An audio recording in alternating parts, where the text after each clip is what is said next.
लोकांच्या जनतेच्या प्रश्नांना न्याय देण्यासाठी, वाचा फोडण्यासाठी आणि सरकारकडून न्याय मिळवून घेण्यासाठी असतं. परंतु विरोधकांना त्याच्यामध्ये काही स्वारस्य राहिलेलं नाही आणि त्यांना फक्त पायऱ्यांवर स्टंट करण्यामध्ये धन्यता ते मानतात. मी एवढंच सांगेन की यावेळचा विरोधी पक्ष अतिशय निष्प्रभ दिसतोय. म्हणजे त्यांची परिस्थिती जी मी काय कोणाला कमी लेखत नाही, मी कोणावर अशी टीका करत नाही, परंतु अतिशय जी काही अवस्था आहे ती आपण पाहतोय. आणि झालेल्या निवडणुकांमध्ये देखील पत्रकारांनीच विचारलं की महाविकास आघाडीचे कुठे आहे. आपणच होतो, फिरत होतो ना सगळीकडे प्रचारामध्ये. पण म्हणजे नेते सगळे आपल्या घरात होते आणि कार्यकर्ते आपले सगळे वाऱ्यावर होते. कार्यकर्त्यांची निवडणूक होती आणि निवडणूक आयोग, कोर्ट याला नेहमी दूषणं देणारे. खरं म्हणजे ही निवडणुकीची मतमोजणी पुढे गेली, त्यामुळे तरी त्यांना धन्यवाद दिले पाहिजे निवडणूक आयोग, कोर्टाला. नाहीतर अशी परिस्थिती असती की अधिवेशनामध्ये फार वाईट परिस्थिती झाली. कारण महायुती आम्ही काही ठिकाणी एकत्र लढलो, काही ठिकाणी वेगवेगळे लढलो, मैत्रीपूर्ण निवडणूक झाली आणि महायुतीला जवळपास 70-75% त्याहीपेक्षा जास्तीचं यश मिळेल अशी परिस्थिती राज्यामध्ये आहे. काय मीही फिरलो, देवेंद्रजी अजितदादाही फिरले, त्यामुळे मी जिकडे जिकडे फिरलो तिथली परिस्थिती अशी आहे. आणि म्हणून विरोधी पक्ष या ठिकाणी या अधिवेशनामध्ये किती विदर्भाचे प्रश्न उपस्थित करतो माहीत नाही, परंतु आमची सरकारची पूर्णपणे तयारी आहे. यामध्ये शेतकऱ्यांचे प्रश्न असतील, सिंचनाचे प्रश्न असतील, आरोग्य, बेरोजगारी या सर्व प्रश्नांवर या ठिकाणी त्यांनी चर्चा उपस्थित करावी.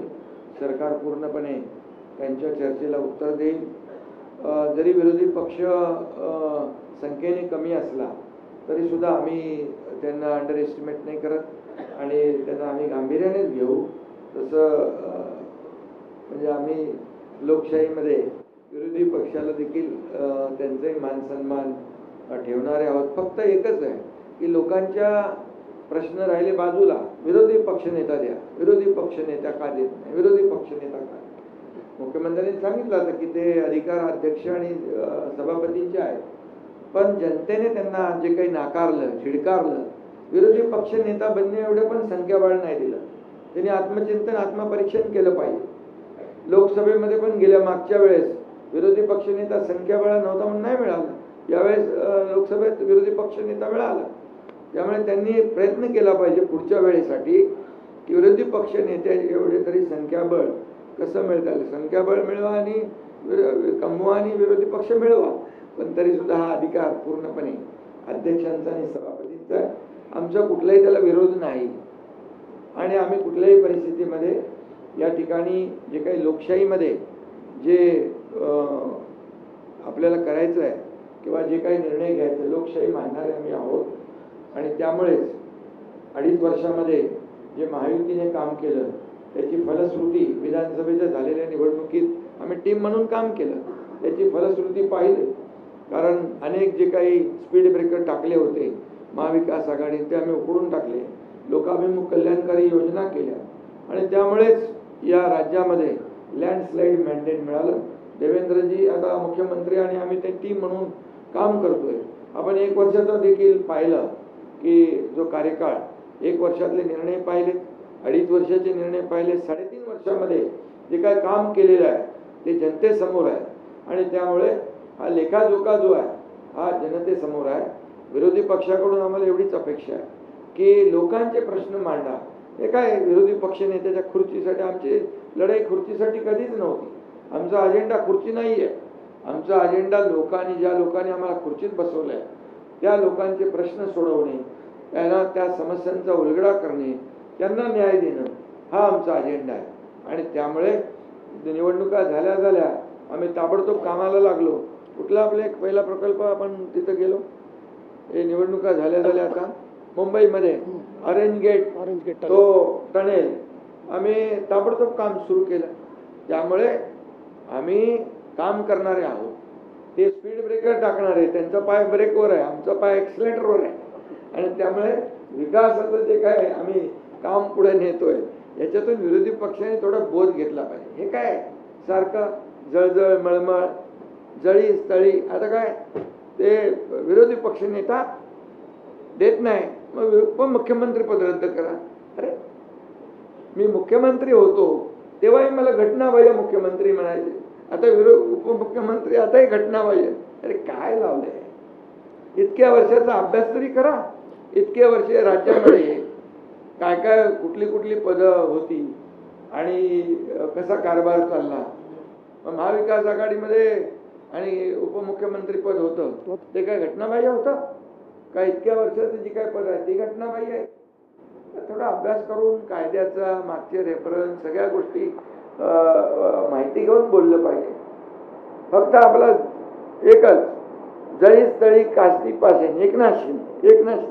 अरे आणि मी तर काय कामातून उत्तर देतो आणि मी आरोपाला टीकेने उत्तर देतच नाही. म्हणून तर जे काही महाराष्ट्रामध्ये लोकांनी मॅन्डेट दिलेलं आहे, कामाला दिलेलं आहे, कामाची पोच होते. आम्ही तिघही काम करतोय, डे नाईट काम करतोय, घरी बसत नाही. आणि त्यामुळे याचं आत्मचिंतन करावं आणि आत्मपरीक्षण करावं आणि नंतर बोलावं. आणि कोण बोलतंय? अरे विधानसभेत पूर्ण अधिवेशनाला पूर्ण वेळ तरी बसा आणि मग बोला. त्यामुळे मी जास्त काय बोलत नाही. आणि यामध्ये मुख्यमंत्री महोदयांनी अनेक गोष्टींना इथं त्याचा उहापोह केलेला आहे. आम्हाला हे अधिवेशन विदर्भात आहे, कमी कालावधी असला तरी सुद्धा त्याच्यात अनेक विधेयकं, अनेक या विदर्भासाठी निर्णय सरकार घेणार आहे. बिलकुल सरकार सगळ्या चर्चेला उत्तर द्यायला तयार आहे. विरोधी पक्षाने फक्त सभागृहात येऊन भांडलं पाहिजे आणि फक्त अधिवेशनामध्ये येऊन फक्त आपली कोणीतरी दखल घेईल आणि मीडियामध्ये आपण सारखे दिसत राहू, यासाठी हे अधिवेशन नाही. हे अधिवेशन विदर्भाच्या जनतेला न्याय देण्यासाठी आहे आणि तो न्याय सरकार देईल. मगाशी मुख्यमंत्री म्हणाले की 2014 पूर्वीचं विदर्भातलं बघा. मी तुम्हाला सांगतो, सिंचन प्रकल्प महाविकास आघाडीमध्ये असताना शंभूराज इकडे आहे, उद्धव ठाकरेंच्या काळात 2 झाले. 2 का 4 प्रकल्पांना सुधारित प्रशासकीय मान्यता दिली आहे. आणि आम्ही असताना जवळपास 185 सुधारित प्रशासकीय मान्यता दिलेली आहे सिंचन प्रकल्पांना. फरक बघा, कामामध्ये फरक बघा. हे तर एक उदाहरण आहे, बाकी इतर विभागाचे निर्णय पण बघा. त्यामुळे मला जास्त काय बोलायचं नाही. काय याच्यामध्ये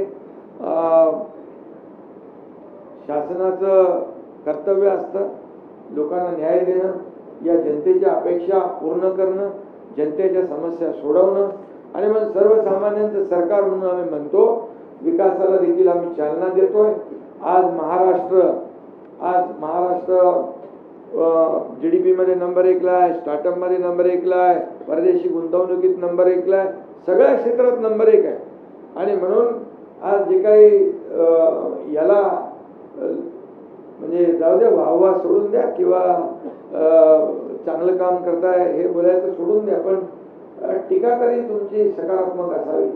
आदरणीय देशाचे प्रधानमंत्री नरेंद्र मोदीजी यांचं जे काय आपलं देशाचं $5 ट्रिलियन इकॉनॉमीचा गोल जो आहे तो महाराष्ट्र, आम्ही त्याच्यात आमचं कॉन्ट्रीब्युशन आहे, तिथं कुठेही आम्ही कमी पडणार नाही. आणि महाराष्ट्र मोठं राज्य आहे, इन्फ्रा प्रोजेक्ट एवढे मोठ्या प्रमाणावर राज्यात सुरू आहे. देशामध्ये महाराष्ट्र नंबर 1 ला आहे. आणि हे आता काय म्हणाले, दिवाळखोरीमध्ये कोणी विरोधी पक्ष. पण या ठिकाणी मी सांगतो की राज्य महाराष्ट्र मोठं राज्य आहे आणि पायाभूत सुविधा प्रकल्प एवढ्या मोठ्या प्रमाणामध्ये सुरू आहे. आज आपण पाहिलं 2014 पूर्वीची परिस्थिती आणि आताची परिस्थिती, हे जमीन आसमानचा फरक आहे. हे लोकांनी तुलना केली आणि लोकांनीच आम्हाला मॅन्डेट दिलेलं आहे. त्यामुळे याचं कुठंतरी आत्मपरीक्षण, आत्मचिंतन विरोधी पक्षाने करावं एवढीच मी त्यांना माझी सूचना आहे. आणि बाकी सगळ्या प्रश्नांना, सगळ्या त्यांच्या ज्या काही चर्चा असतील त्यांनी सकारात्मक चर्चा करावी, सभागृहामध्ये चर्चा करावी. सभागृहामध्ये चर्चेतूनच काही आपल्याला मिळवायचं असेल विदर्भासाठी, महाराष्ट्रासाठी, महाराष्ट्रातल्या जनतेसाठी, विरोधी पक्ष जो आहे हा विरोधी पक्ष या ठिकाणी सरकारकडून समस्यांची उकल करून घेणं, सोडवणूक करून घेणं हे काम असतं. त्यामुळे ते त्यांनी करावं. आणि आम्ही हे अधिवेशन जे आहे, जे अधिवेशन अतिशय सकारात्मक दृष्टिकोनातून पुढे नेणार आहोत एवढंच या प्रसंगी मी सांगतो. धन्यवाद.